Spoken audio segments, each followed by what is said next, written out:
What's going on, everyone? I'm Joe. This is my Python room.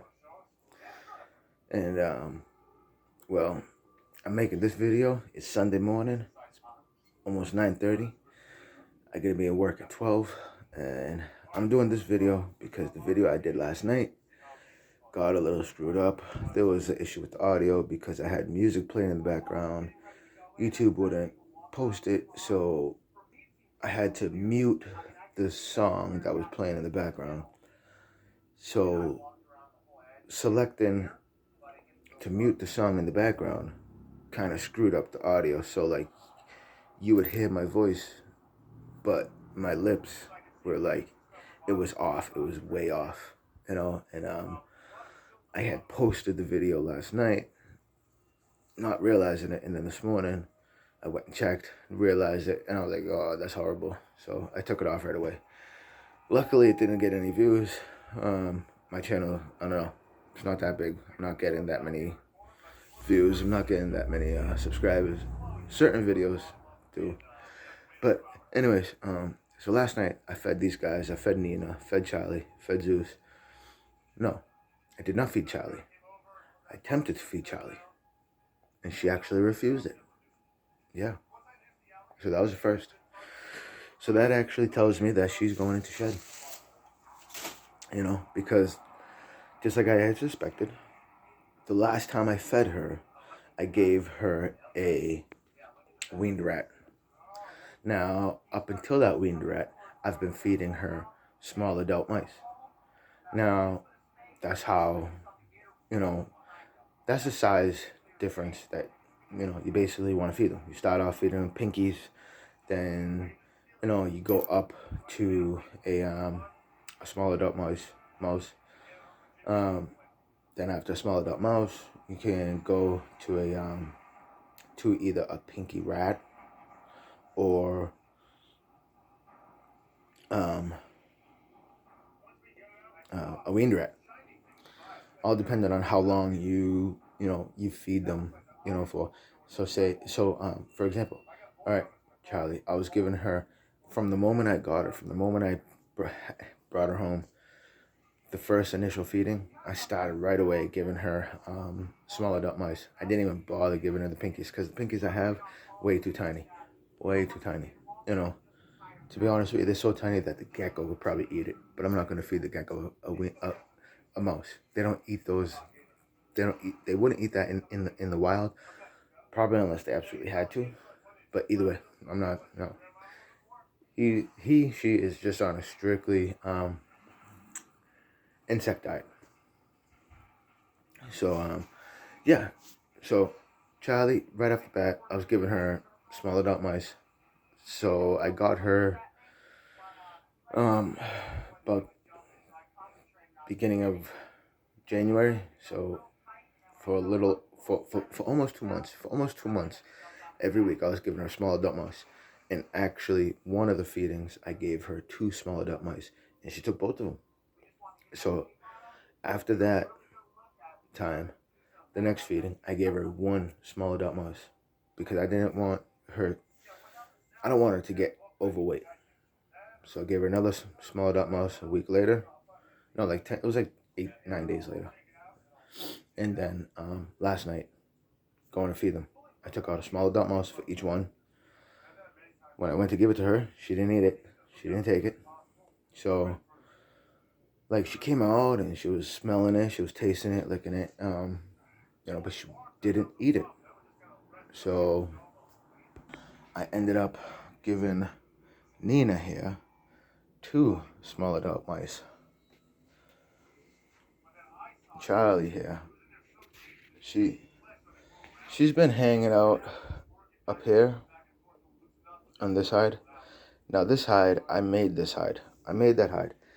It has an entrance here, it has an entrance right over here, and then it has this second landing up here with that stuff there on top. And she loves it. Nina, on the other hand, like, she went in, she checked it out and whatnot, but she probably messed around with it for a few days, but she lost interest in it. Believe it or not. Okay, so this is Nina's tank. She has that big hide there, this little hide up there, that log right there, and then this log right here. She has plenty to, alternate from. However, her favorite is that one and this one. Sometimes I'll find her over here.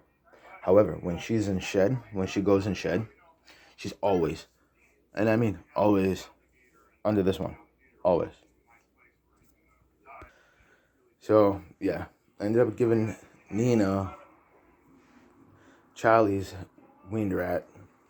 And Zeus, I gave him a weaned rat. I did try it. I did film it. I did record it. I recorded these guys eating. There's a hide that I built for Zeus. I didn't bother painting it this time. It's held down with super glue, crazy glue, and heat tape. And then he spends the majority of his time under this hide here. He does, but he's fine. He thermoregulates. Now here you go. Right, perfect example. The humidity 66. The heat 91. The heat is honestly it's so hot because I just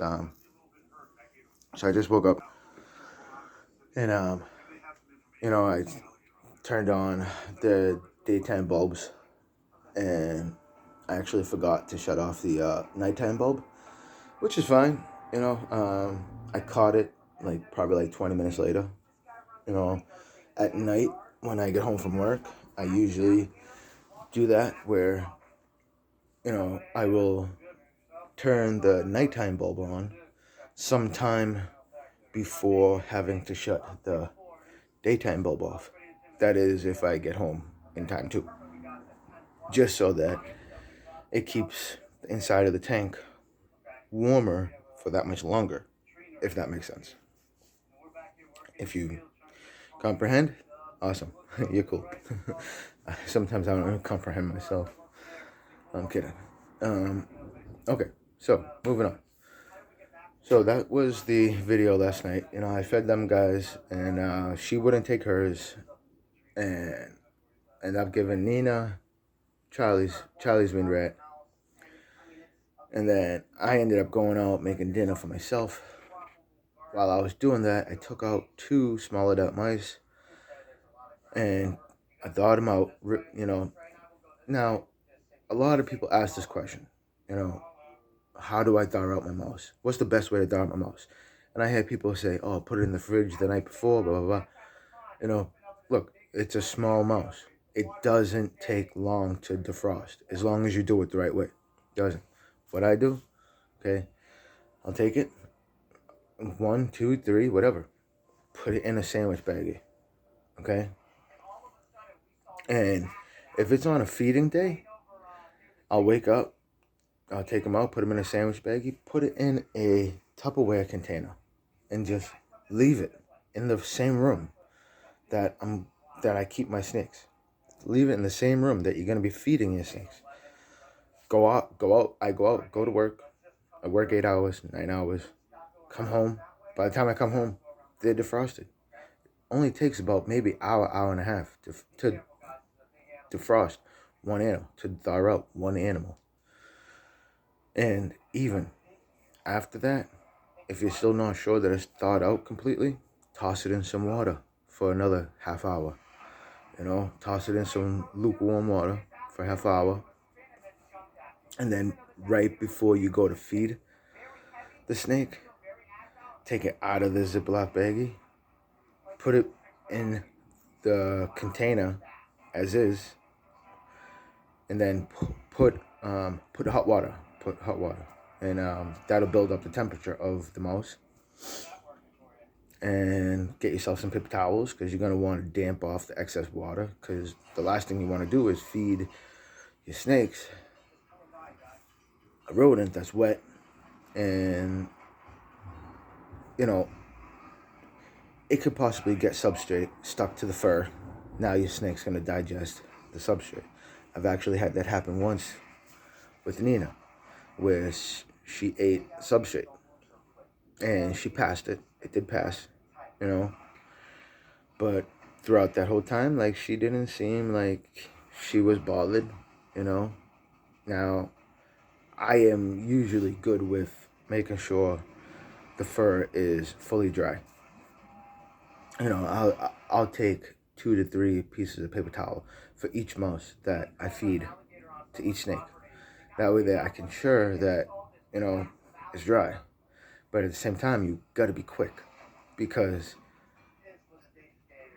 if you're not quick, the temperature of the rodent is gonna go down. And these guys, they go off of the heat pits around their mouth. That's how they can lock onto targets. Okay, there you go. That's that. So I warmed up a small adult mouse for Charlie, and while I was at it, because I gave Nina 2 weaned rats, I figured I'd give Zeus another small adult mouse. Well, he got one weaned rat. Weaned rat. He got one weaned.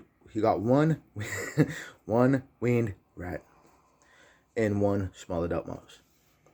But honestly, he probably could have taken 2 small adult mice. I gotta upgrade them. I gotta get some adult mice or jumbo mice. I don't know what comes next after small adult mice. I gotta look it up. I gotta check out the chart, see how that goes, and figure it out. But also another thing I wanted to talk to y'all about is the gecko. So I don't know if you can see that right there. That's his little poop. Now I just had the tank open. I was just cleaning it, and he was just over there pooping again on me.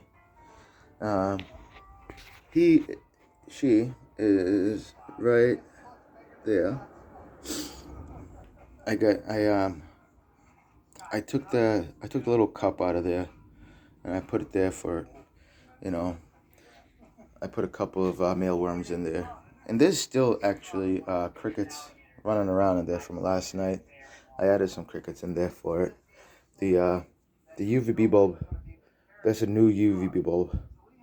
The one I had in there yesterday was a 26 watt, which is actually like a bit too high, because these guys, their skin is really sensitive, you know. So what I've learned is, their skin being sensitive, you don't want them to be exposed directly to a high wattage of UVB for a long period of time. It can hurt their skin. So this UVB bulb that I have in now, this is a 13 watt, and see, there's the bulb. As you can see, I got a little tunnel right there for her. As you can see, it is not directly exposed. There's a lot of shade over here, which he does, you know, he spends a lot of his time there, you know. Actually, where it is, it's dug. It has dug, like, under the ledge of this hair insert. And it's funny, because he will sleep right there. He will practically get underneath that whole entire ledge and just sleep, you know. But it's so awesome. It's so awesome to see them, to watch him hunt, to watch him just, you know, do his thing. Oh, coming out to say hi. Hi, beautiful. I gotta go to work soon. Yeah. Give me a second. I think she heard her name. She knew that we were talking about her. You're nice and full, huh? You had 2 eating rats. I swear to God, if you're looking for more food, I'm gonna kill you. No, I'm kidding. Okay, so another thing that I talked about last night, I picked up some crickets, and I picked up some mealworms from the pet store to feed the gecko. And I figured I would start to try to raise my own. And so, like, all the videos I've been seeing, people have said, you know, to put in something where they can eat. So these are just like banana peel slices that they'll eat. They'll get, you know, they'll get hydrated from it. Plus, you know, whatever nutrients they get from it. And, you know, the same thing with the mealworms. The mealworms. Now, what I did with those guys, I just put them in that container with a little bit of topsoil and a banana slice, you know, and that was it. And they all seem to be doing fine. So today after work, before work, whatever, I'm gonna go to the pet store. I really don't like going to the pet store now that, you know, has all happened with the gecko.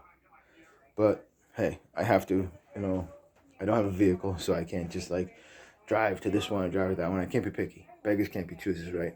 So, you know, you gotta take the good with the bad. It's unfortunate. It really is, because trust me, if I had options, I would not be going to this pet store. You know. So yesterday, going into the pet store to get crickets, to get mealworms, I asked about the gecko that I originally found that wasn't doing well, and they basically told me the same thing. You know, they have it out back. They've seen improvements, but they're just waiting to hear back from the vet, supposedly, to see when they can bring it. And yet, at the same time, they tell me they can't sell it or give it to me until they have it seen by the vet, until they have it cleared by the vet. Honestly, I'm going to be honest with you. I think it's bull. I think it's bull. I think they're lying. I honestly believe that the little guy didn't make it, and they just won't tell me because they know I'm going to blow the spot up, you know, which I kind of already have. I don't care. You know, I'm a firm believer. You have a pet, or if you're going to sell pets, care for them properly. If you can't, then you have no business owning a pet. You have no business selling a pet. None whatsoever. And it's businesses like that that deserve to be shut down. I live in a city where there's not a single reptile shop. Hold on. Look at her. Just watch her. So keep in mind, she has 2 weaned rats in her belly.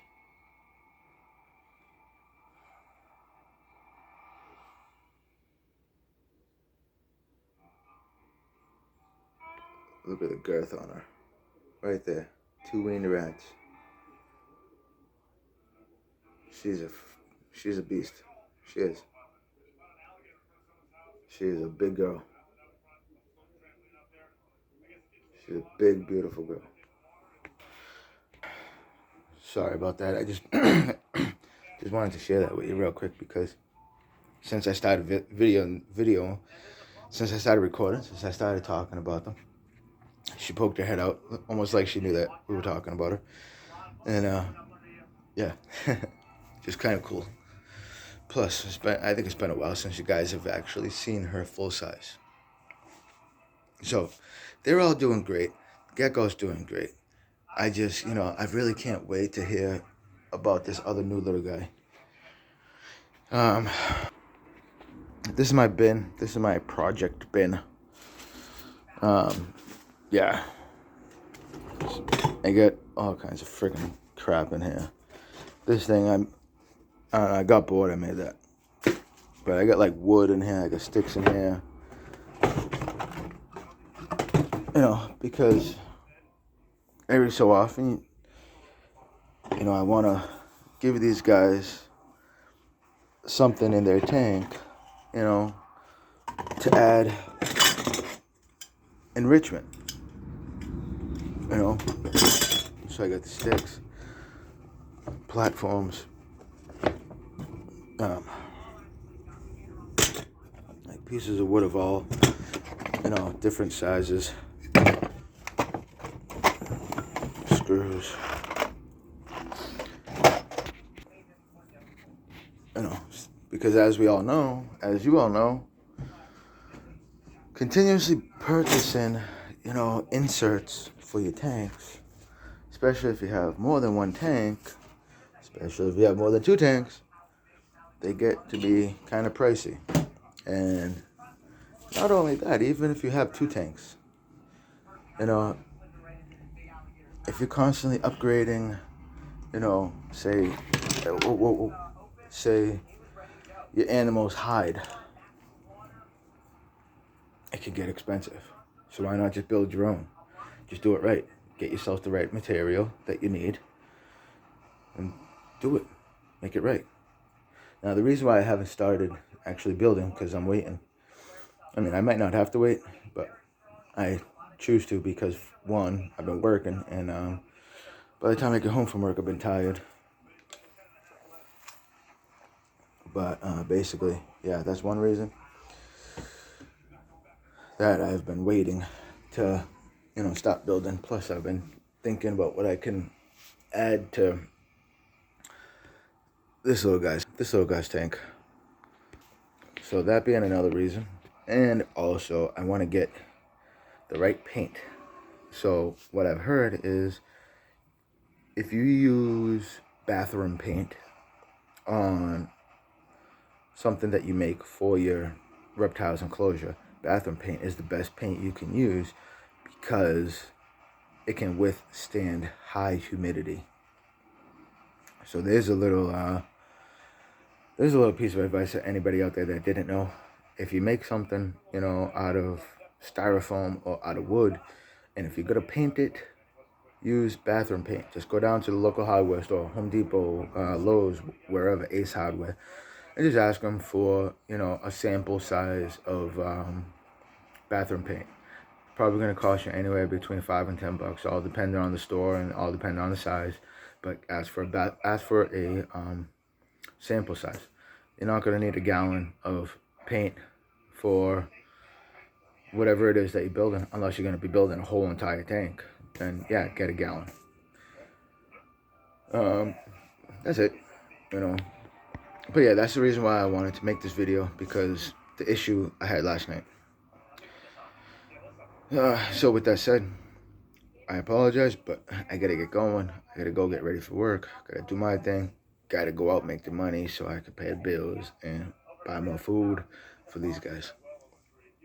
I hope all you guys out there enjoy the rest of your weekend. Happy Sunday.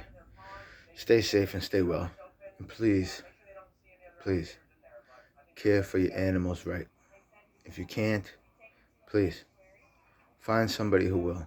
Because you're not doing your animal a favor by not caring for it right, by not feeding it properly, by not cleaning his tank right, by not changing the water as often as you should. You're just creating a miserable environment for the animal. Okay? So, care for your animals right. I'll see you guys in the next one. Stay safe.